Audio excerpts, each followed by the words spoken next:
अस्सलाम वालेकुम मुअज़्ज़ज़ असातिज़े कराम। मेरा नाम डॉक्टर शकील अहमद है। आजकल आप देख रहे हैं कि एसएलओ बेस्ड एग्ज़ाम्स और एसएलओ बेस्ड असेसमेंट एवैल्यूएशन की बातें हो रही हैं। तो अब इसके लिए वक्त आ गया है कि आइटम डेटा बैंक बनाया जाए। अब इस आइटम डेटा बैंक का आइडिया क्या है? ये किस पे बेस कर रहा है? इसमें क्या लवाज़मात हो सकती हैं? तो आज इंशाल्लाह इस पे हम बात करेंगे। आज के दिन का हमारा फोकस होगा कि हम जानें कि एसएलओ बेस असेसमेंट की ज़रूरत क्या है, ये कैसे हम करेंगे, इसकी अहमियत क्या है और कौन इसके लिए रिस्पॉन्सिबल होगा और इस आइटम बैंक को कैसे यूटिलाइज किया जा सकता है। सबसे पहले हम देखते हैं कि आइटम बैंक से मुराद क्या है।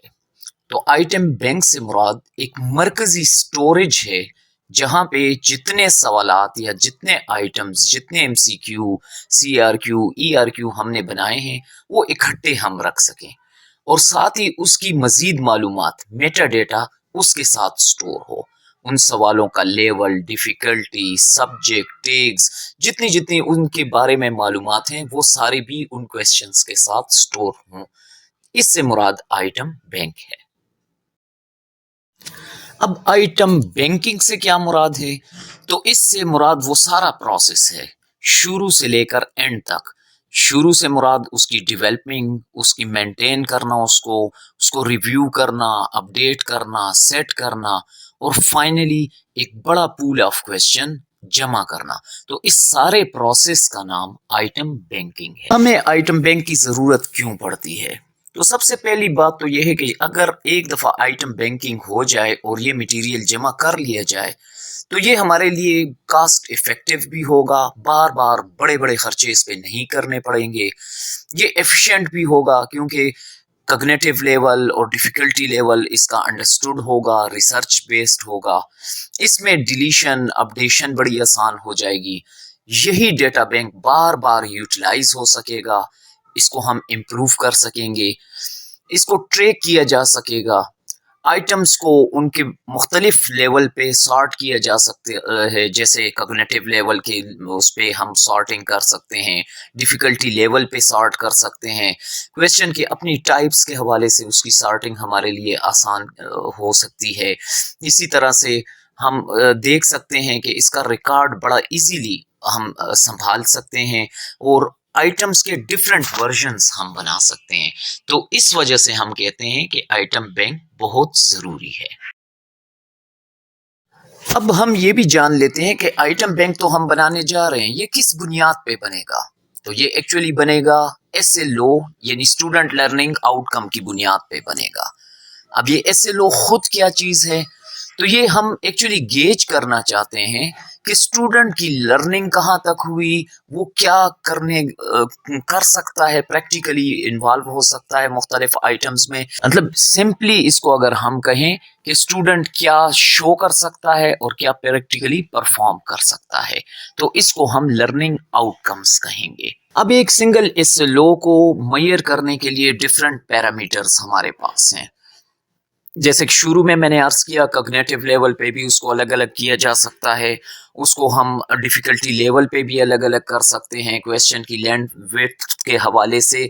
जैसे हम उसकी एमसीक्यू बना रहे हैं, शॉर्ट क्वेश्चन बना रहे हैं, लॉन्ग क्वेश्चन बना रहे हैं, तो उस पर भी इसको अलग अलग किया जा सकता है।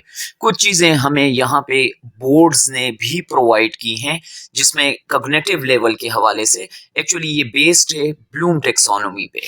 और ब्लूम टेक्सोनोमी का जो कॉग्निटिव डोमेन है वो तो 6 स्टेप्स पे मुश्तमिल है, लेकिन यहाँ अब स्टूडेंट्स को ऐसे लो बेस पेपर पे लाने के लिए इनिशियली नॉलेज, अंडरस्टैंडिंग और अप्लाइंग एप्लीकेशन के लेवल तक क्वेश्चन मेनली यहाँ पे इंक्लूड किए जाते हैं। सेकंड पैरामीटर डिफिकल्टी लेवल पे डिस्कस किया गया है, ये भी बोर्ड की तरफ से एक स्टैंडर्ड दिया गया है। इनिशियली ये तो रिसर्च बेस्ड आइटम्स होते हैं, या स्टूडेंट की एक बहुत बड़ी क्लास को हम क्वेश्चन देकर उससे ये पायलटिंग कर लेते हैं, इसकी इजी मीडियम डिफिकल्टी हम रख सकते हैं, या फिर एक्सपर्ट अपने लेवल पे इसको क्लासिफाई कर सकते हैं। इस दफ़ा एसएलओ बेस्ड पेपर जो आएंगे तो उस पेपर में डिफरेंट लेवल के साथ ये इंक्लूड होंगे। बास पेपर में इजी मीडियम डिफ़िकल्टी का फार्मूला डिफरेंट है, परसेंटेजेस वाइज ये गिवन होते हैं। तो रफली अगर हम देखें तो 33 पे मतलब तीनों को इक्वल वेटेज दिया जा सकता है। अब बास पेपर में इस वेटेज में थोड़ा सा प्लस माइनस किया गया है। अब इस सेलो के लिए तीसरा पैरामीटर हम देख सकते हैं कि वो डिस्ट्रीब्यूशन ऑफ मार्क्स हैं। मतलब हम स्टूडेंट से कितना एक्सपेक्ट कर रहे हैं कि एक पर्टिकुलर आइडिया पे वो कितना लिखेगा। तो बाज जस्ट सिंगल लाइनर क्वेश्चन हो सकते हैं, बाज में हमने 3 to 5 लाइंस उनसे रिक्वायरमेंट होती है, और बाज में हम उनसे चाहते हैं कि वो डिटेल्ड आंसर उसका दें, सिंगल पेज 2 पेजेस और मोर। तो अब इस पे जाहिर बात है कि नंबर जिस तरह से ये इस लेंथ इसकी बढ़ रही है तो उसके नंबर असाइनमेंट भी बढ़ जाती हैं। इस वक्त हमारे paper mainly focused short question portion पे हैं। लॉन्ग क्वेश्चन भी अब उस तरह से लॉन्ग नहीं है क्योंकि क्वेश्चन को तोड़ के ए और बी पार्ट कर लिया जाता है, और एमसीक्यू भी जस्ट एक फ्रिक्शन होता है, 20% राउंड अबाउट ये होते हैं।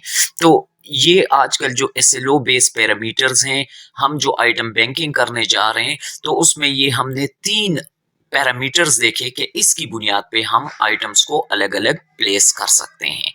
अब हम थोड़ा सा इसकी डिटेल देखते हैं। क्वेश्चंस के मार्क्स के हवाले से हमने डिफरेंट क्लासिफिकेशन की, जिसमें एमसीक्यू क्वेश्चन आए, रिस्ट्रिक्टेड रिस्पांस क्वेश्चन आए और एक्सटेंडेड रिस्पांस क्वेश्चन आए। अब हम सबसे पहले एमसीक्यू की अफादियत देखते हैं और इसकी लिमिटेशंस। तो एमसीक्यू में तकरीबन सारे कोर्स को आप कवर कर सकते हैं, पूरी किताब, पूरा कंटेंट, पूरा करिकुलम उस पे इनकेप्सूल किया जा सकता है। तो सबसे बड़ा प्लस पॉइंट एमसीक्यू का यही है। दूसरे नंबर पे इसकी स्कोरिंग में ऑब्जेक्टिविटी आ जाती है। इसमें टीचर खुद से अपनी पसंद से नंबर कम ज्यादा नहीं कर सकता, तो इसके नंबरों में शफाफियत बेहतर है और टाइप्स की निस्बत। दूसरा, ये क्विकली चेक हो सकते हैं, इवन मशीन से चेक हो सकते हैं। स्कोरिंग इसकी आसान है।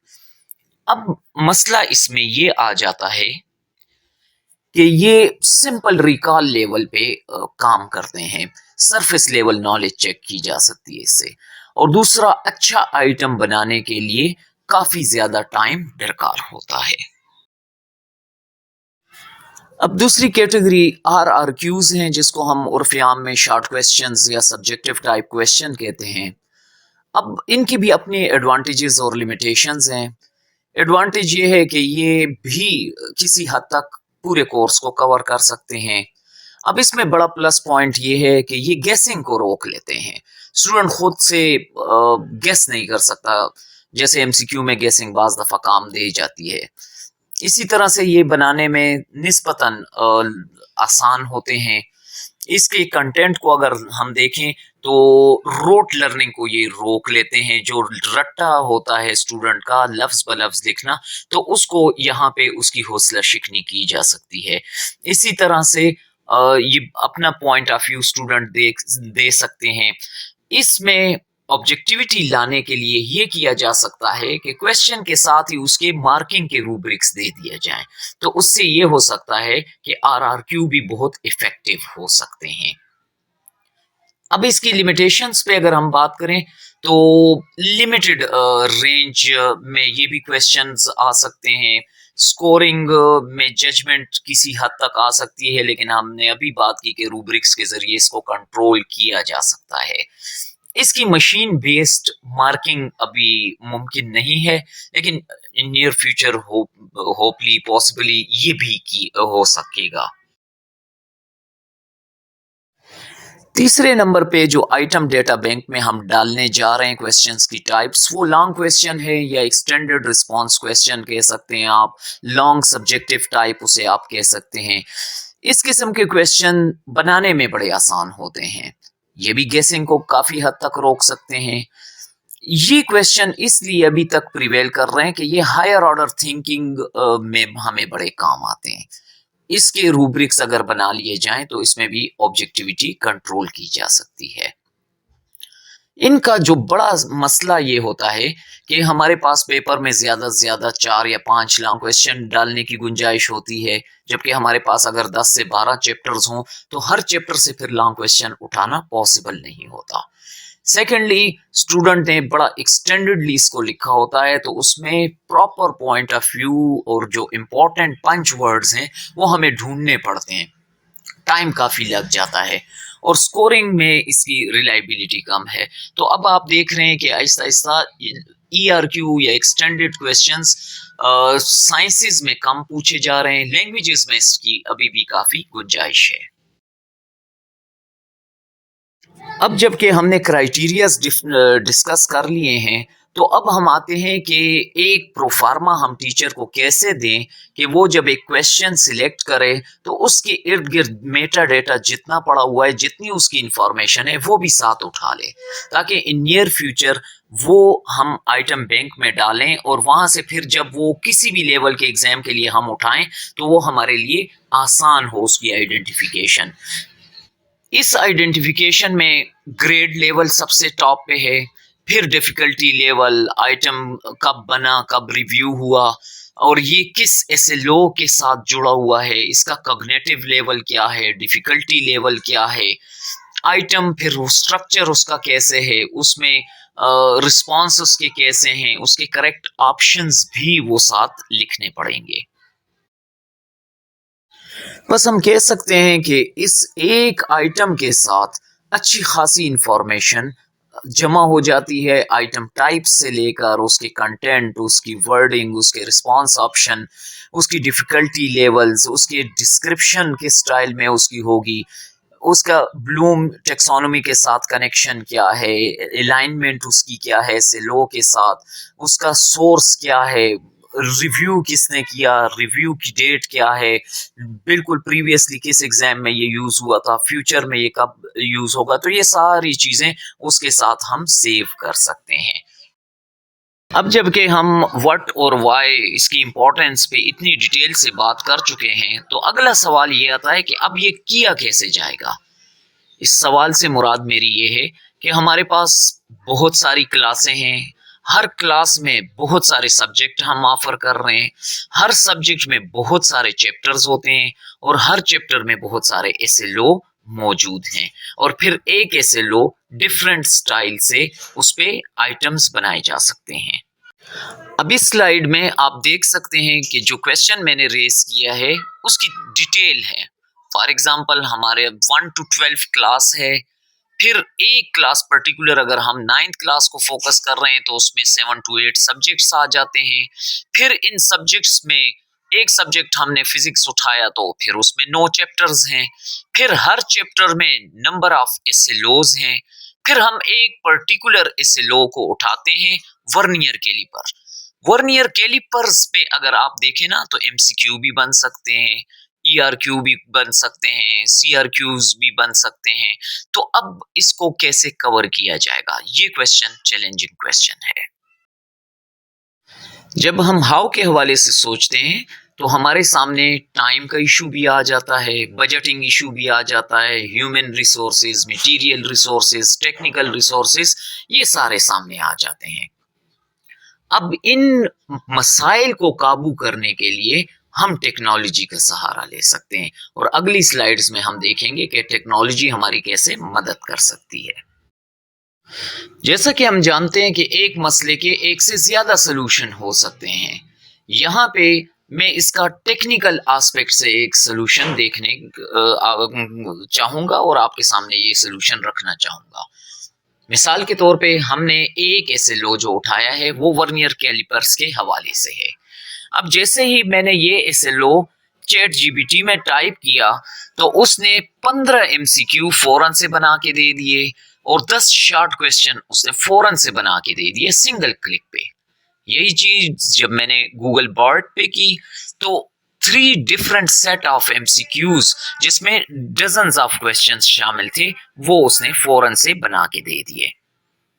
सो यहाँ अगर टीचर टेक्नोलॉजी से जरा भी अवेयर है तो उसके लिए एक पर्टिकुलर एसएलओ पे क्वेश्चन फ्रेज करना, फ्रेम करना, एमसीक्यू हो, शॉर्ट हो, लॉन्ग क्वेश्चंस हो, तो वो उसके लिए वैरायटी ऑफ एंगल से इसको कवर कर सकता है।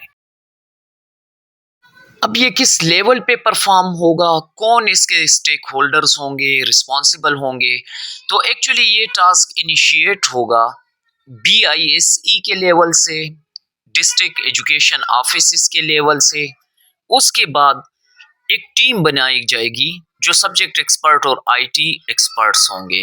सब्जेक्ट एक्सपर्ट्स क्वेश्चन सिलेक्ट करेंगे और आईटी एक्सपर्ट्स उनको कंप्यूटर में फीड करना शुरू करेंगे। इसके बाद एक सेकंड टीम रिव्यूअर्स की टीम होगी जो कि आइटम्स के लैंग्वेज लेवल, उनके डिफिकल्टी लेवल, उसके कॉग्निटिव लेवल पे बात करेंगे और फाइनली ये सारा कुछ एक सॉफ्टवेयर में स्टोर किया जा सकेगा। अब इसके बाद अगला मरहला आता है इसकी स्टोरेज का। तो item bank management softwares available हैं, ऑनलाइन अवेलेबल हैं, फ्री भी अवेलेबल हैं, पेड भी अवेलेबल हैं, जिससे हम ये कर सकते हैं कि ये सारा डेटा बैंक हम कंप्यूटर में फीड कर सकते हैं और जब भी हमें ज़रूरत होगी तो टेस्ट डेवलपर्स को ज़ीरो से स्टार्ट नहीं लेना पड़ेगा, बल्कि एक बड़े आइटम बैंक से वो क्वेश्चन पेपर्स बड़े आसानी से बना सकेंगे। अब आइटम बैंक सॉफ्टवेयर का हम ये फ़ायदा भी उठा सकते हैं कि हम इवन स्कूल्स को इसका लॉगिन और पासवर्ड दे सकते हैं, टीचर्स को लॉगिन पासवर्ड दे सकते हैं। इससे ये हो जाएगा कि फॉर्मेटिव असेसमेंट के दौरान टीचर अपने 50 तलबा के लिए 50 डिफरेंट स्टाइल से 50 डिफरेंट आइटम पर मुश्तमिल पेपर जनरेट कर सकेगा। इससे यूएफएम और चीटिंग का बिल्कुल डिस्करेज हो जाएंगे स्टूडेंट खुद से अटेम्प्ट करना शुरू कर देंगे। तो जब बोर्ड का एग्जाम आएगा तो उनको पता होगा कि हमने इंडिविजुअली पेपर अटेम्प्ट करना है। तो ये ओवरऑल रिजल्ट पे बहुत अच्छा इम्पैक्ट इसका आएगा, स्टूडेंट की लर्निंग इससे काफ़ी बेहतर हो जाएगी। बस अगर हम एजुकेशन में क्वालिटी चाहते हैं तो और बहुत सारे पैरामीटर्स के साथ और बहुत सारे इंग्रेडिएंट्स के साथ हमने पेपर और क्वेश्चंस और आइटम्स और असेसमेंट के मैकेनिज्म को भी बेहतर बनाना होगा। और अगर हम आइटम डेटा बैंक को प्रॉपरली यूटिलाइज कर सके तो हमारे लिए बड़ी आसानी हो जाएगी कि हम स्टूडेंट की ना सिर्फ नॉलेज लेवल को बल्कि उनकी स्किल्स और एबिलिटीज को भी बेहतर तरीके से गेज कर सकेंगे, मेजर कर सकेंगे और स्टूडेंट के लिए फ्यूचर के डायमेंशंस और डायरेक्शंस को हम बहुत आसानी से सजेस्ट कर सकेंगे। उम्मीद है कि इस प्रेजेंटेशन से आपको काफ़ी फ़ायदा हुआ होगा। ज़ाहिरी बात है नए आइडियाज़ के साथ क्वेश्चन भी जनरेट होते हैं, तो अगर आपके जहन में कोई भी सवाल उठ रहा है तो आप ज़रूर उसे कमेंट सेक्शन में आप वो क्वेश्चन फ्रेज कर सकते हैं। मेरी कोशिश होगी कि उस सवाल का जवाब दिया जा सके। आपके इतना टाइम निकाल के इतना तवज्जो से सुनने का बहुत बहुत शुक्रिया।